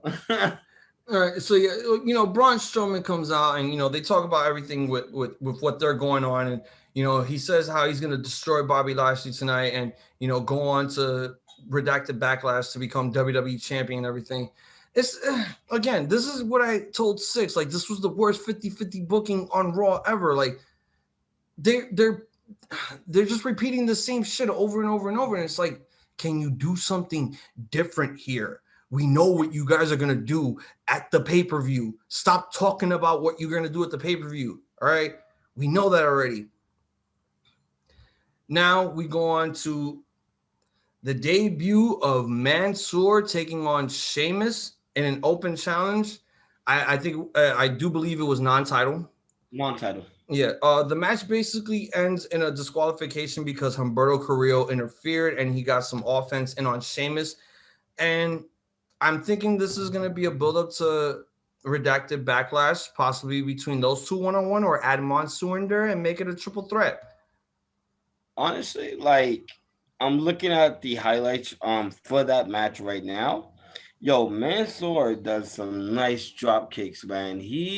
That boy can drop kick, man. He could put a he's yo he put up he's put up a hell of a performance. Honestly, he's taking a lot of bumps, but he's also dishing it out, man. For somebody that's just debuting on the main roster with somebody like Sheamus, a hard hitting guy, a former world champion, a former WWE champion, a former he's a former tag team champion. Yes, he was never Intercontinental Champion, Yeah. King of the Ring, Money in the Bank, Royal Rumble winner. hmm So for your first match on Raw to be Sheamus with an accolade, somebody with an accolade like that and very hard hitting, give it up to Mansoor, man, for he real, didn't man. he didn't beat Sheamus. No. I Sheamus, didn't say that. For him to debut against somebody like Sheamus, and do very well because he did very, very well in this match. You feel me? It was dope, man. It was good. Like this guy has been busting his ass off, man. I don't watch main event like that, but I do see like the highlights and stuff like that. And this man has been working his ass off, man. So I'm happy to see him here. I want to see what happens. Right now, he's in this angle right now. So we just gotta see where it goes. yeah, we have to wait till next week because we don't know if he's technically in this angle yet. This was just, the one opportunity for him to debut and showcase his skills. And Right. call me crazy when I tell you right now, this is my match of the night. Hey, listen. I don't blame you. And and to be honest, I really don't care about the DQ finish. I really don't. Like, the DQ finish was perfectly executed. Like, yes, a lot of people complained that it never should have happened, never should have been a DQ. Like, Mansoor should have won. But you know what? you got to give Mansoor time to blossom on Monday Night Raw before he could actually get that big win. He just had a big opportunity against the United States champion. That's more of an opportunity that you're going to get on Monday Night Raw. Win, lose, or disqualification, let alone a draw. Just appreciate the fact that somebody fresh is now on national television showcasing his skills against a former world champion who could beat the living shit out of you. Ask Jamie Noble. Ask him. Listen, Sheamus could beat the shit out of majority of us. Okay, let's be honest, bro. Sheamus, but not the Undertaker. Not the Undertaker. No, nobody in wrestling. But I'm saying like us, like just people that are non-wrestlers. Sheamus could beat like a lot of us. Like a lot of us that whoever talks shit, like Sheamus could beat majority of y'all. Okay, just putting it out there. All right, let's go. Yeah, so look, this was technically a great debut for Mansoor. Yeah. Great way to utilize him as this, star from Saudi Arabia that people thought he was gonna amount to nothing, but then when we saw him wrestle for the first time in Saudi, it was like, wow, this guy's a star, but he's not ready for TV yet. He needs time to bloom in order for him to, get to that level. He did stuff on NXT a bit. He did 205 Live stuff, and then he was doing his main event stuff. And, again, out of all the people in Saudi Arabia that WWE signed, Mansoor is the highlight reel and is probably WWE Saudi Arabia's biggest success story out of everyone they signed. And I'm happy for someone like Mansoor. I have a lot of praise for that guy. And I felt like he was going to be something when he cut his first promo when they signed him before he even wrestled. And I knew he had that gift of gab. I just needed to see how he performed. And bravo for all the training that he's done within the Performance Center or in Saudi. He is going to be a huge star here in the future if WWE makes him a star. Yeah, no lie. This is what passion gets you, honestly. This man is... Bro, you can hear it, bro. Every time this man speaks, bro, you can tell that he's speaking from the heart, yo. He's thankful for this opportunity, bro, and he's taking this he's gonna take this opportunity as far as he can. And I'm all for it, man. He's not bad at all, man. So if anybody ever shits on this guy, man, he has to literally show us something bad. He has not yet shown us a bad match. So, I'm all up for it, man. Shout outs to Mansoor, man. I wish you the best. All right, so we cut backstage. It's now time for another edition of Alexa's Playhouse or Playground. So Lily has been playing hide and seek lately, and throughout the entire show of Raw. And Alexa Bliss has been throwing out some hints that Lily likes the color red, and we just saw Sonya Deville in a full red suit. So yeah, this might be the tease for us, for Sonya Deville to finally come back in the ring and face Alexa Bliss. This might be the start of the first ever angle for her. And I do feel like there could be something going here, because we see Sonya Deville abusing her power of authority as a WWE official, and now Alexa Bliss is going to do something about that. And Lily is going to tell her to do something about that. Because think about it, right? Pierce can't put hands on her. I mean, yeah, but it's like, Pierce at this point, it's just like, I don't know what he's going to do with Sonya at this point. We have to wait for next week to find out about that. But right now it's most likely it's going to be focused on Sonya Deville, since we saw Lily appear in the fucking promo that Sonya was in with Adam Pearce in the back of Gorilla. I heard that she appeared twice. I don't know that for sure, but that was like the only time we saw her appearance. Yeah, we only seen that one. I didn't see anything else, honestly.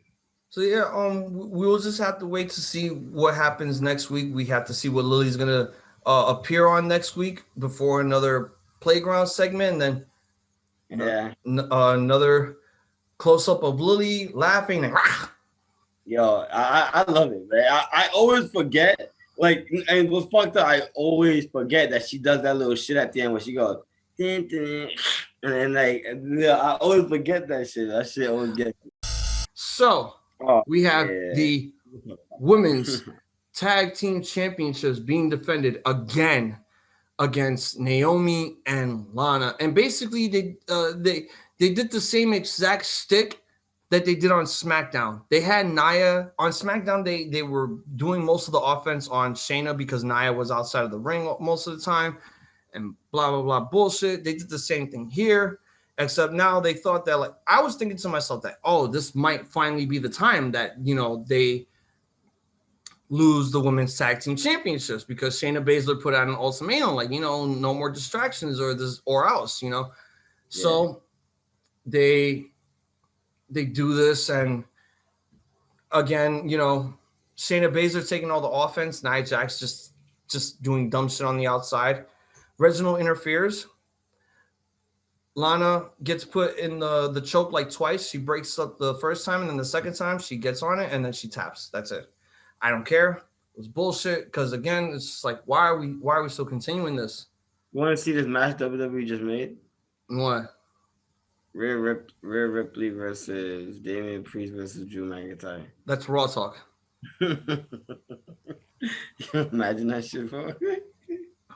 That's raw talk. Technically, it's just, nobody actually, gave a fuck about that match to begin with. It was bullshit. I Yeah, I mean, know. what were your thoughts on this match before we go on? Honestly, I didn't care for it. Can we move on, please? Thank you very much. All right. Well, uh, I think after that, it is Yes, it is the the main event. it's the main event between Bobby Lashley taking on Braun Strowman, and God, man. Well, before the match, we now have MVP and Bobby Lashley and Gorilla now doing a promo about how they're gonna destroy Braun Strowman. Like, yo, we just had all this shit within the fucking hour. Like, can we move on? Can we stop? Can we move Yeah. on, please? Now we have the main event. Your thoughts? Honestly, it was so like right in the beginning of the match, we get a little back and forth between the two. Though I think a little test of strength. There comes a point where I believe Lashley, no, Braun has Lashley like hanging like that. He's about to hit him with like the clobbering, like he goes like that, Uh and he goes huh. to the chest, like just one time. He's gonna do that, but then Drew McIntyre came out. Drew McIntyre came out, kind of distracted Braun Strowman. So when he was coming down, Braun Strowman got out the ring. Then you get Bobby Lashley doing a fucking dive, bro. Just fucking going crazy. So I want to say it was through the ropes. I'm looking at it right now. I think it was over. I think it was over the ropes, but that was pretty cool, man. We don't really see Lashley doing shit like. Oh no, it wasn't. Nah, nah. He was on the apron. There you go. He was on the apron and he ran and he just like jumped off and hit him with a forearm back of the head. I thought that was pretty good. It's always good to see like because we all know with two big boys like Lashley and Braun that they're gonna do a lot of powerhouse move, but it's also for good for me to see like Bobby Lashley like doing like little submissions here and there just to weaken him. Like we all know that they're strong, but it's definitely good to see like somebody like Lashley because Lashley has that experience. He's an MMA, he's a wrestler, but he's also an MMA fighter. You feel me? Like Yes. he has that experience. So it's good to see him like, go on the ground, do a few submissions, because we know he got the power. He has the power, we know that for sure. But it's good to see like his little mat game and stuff like that. The match was pretty good, it was pretty much like how it was all those other times they wrestled. You expect them to go hard, you expect them to, really like collide and shit like that. And then we go to like the ending and stuff, and we get, I believe, I believe Lashley pushes Braun. Oh no! Lashley moves out the way when Braun Strowman hits is doing the running train thing. He moves out the way, and then Braun Strowman hits. Drew McIntyre while he's on the commentary booth. But then even with that, Braun Strowman goes the extra mile and mushes his face. Like mushes like Drew McIntyre's face mad hard. He goes in the ring. After Drew McIntyre gets tight, he's tight. He gets in the ring. Claymore, hold that.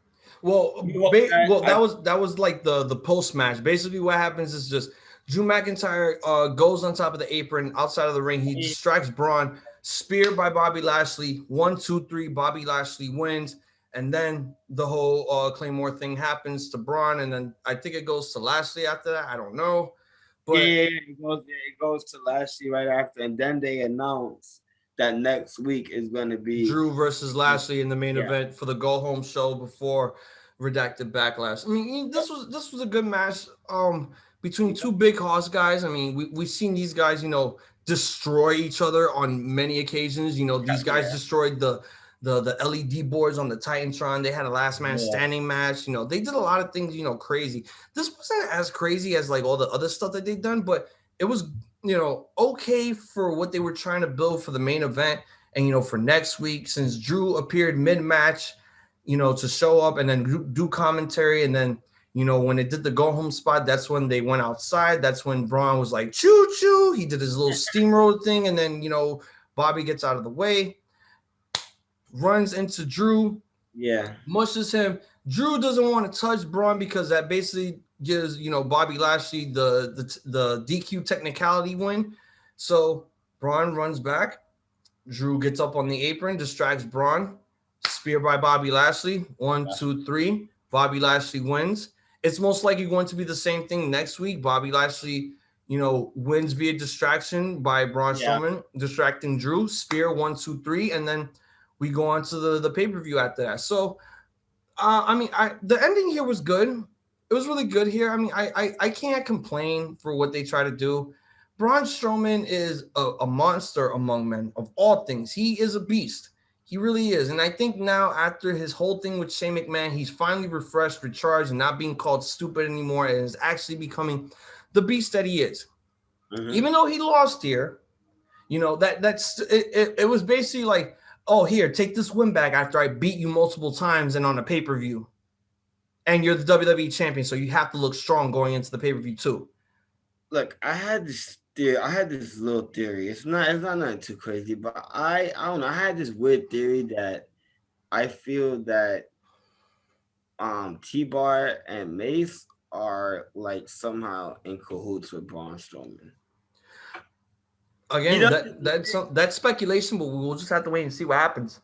That's what I'm saying. It's just a theory. I'm not saying that that it's true or anything, but I don't know. I just have a feel like Braun Strowman doesn't need T-Bar and Mace, but that will make that force a fucking that dude. Now instead of fighting one big guy, now you just got 3 big guys. You gotta fuck exactly with. Like so, it's just a theory. I'm just putting it out there. If you guys feel the same, man, let us know, man. But honestly, that's just a theory that I think it was today. I was watching the review.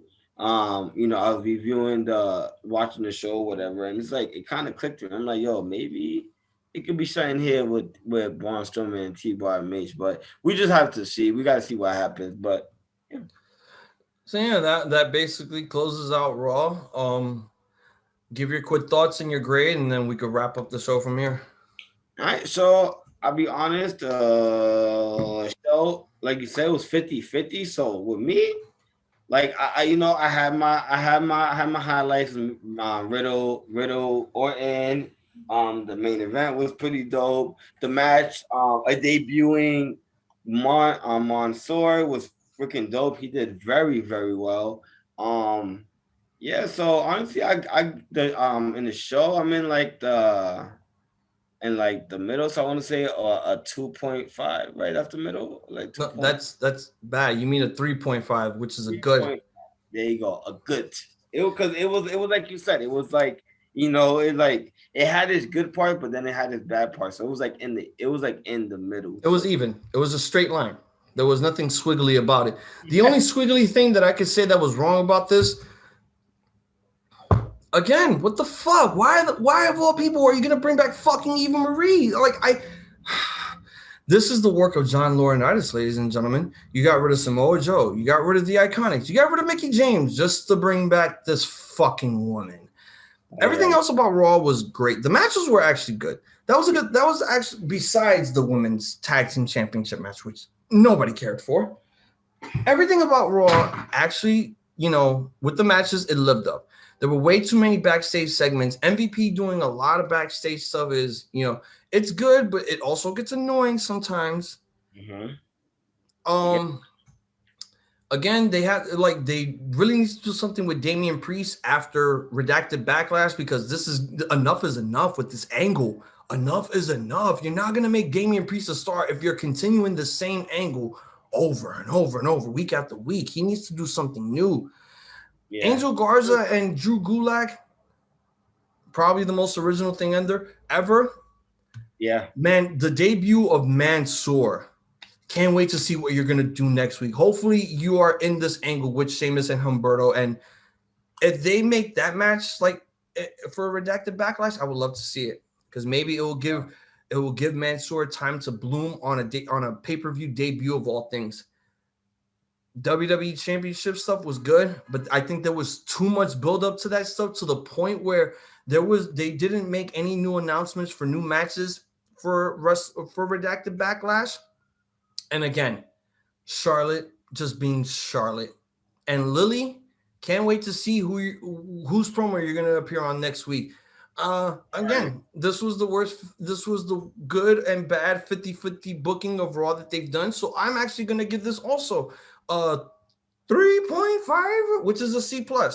A C+ indeed. Within 3 weeks of bullshit, you actually gave us something pretty good here. Even though half of it was bad, the rest of it was good, and that's something that we can't complain about. All right, so let me grab this real quick because we're about to bring it home right now. For all of your video platforms, you can follow us on youtube.com/Ramblemania show. Stomp a mud hole on that subscribe button. Give us a cheer with that thumbs up, and letting you guys know that every week we put out new videos: Raw, SmackDown, NXT, AEW, pay-per-view recaps, live reactions, and thoughts. For all of our audio, you can find us on iTunes, Spotify, Google Podcasts, SoundCloud, Stitcher, Anchor, all of our social medias, Facebook.com/Ramblemania show, Twitter @Ramblemania, Instagram @Ramblemania show. Every week we put out all the content for all of you. Twin, let them know where to follow you at. You can follow me at Savage Pro Wrestling Podcast, Savage PWPC on IG, and the Savage is with 2 A's, as you guys know. And you can follow me on Instagram at iZombies, IZOMB, for Jay Savage. I'm Hazel the iZombie. We are Twin Magic. We are wishing you all a point and goodies. Too fucking sweet. And a goodbye, good night. Bang! Let's go! Whoa!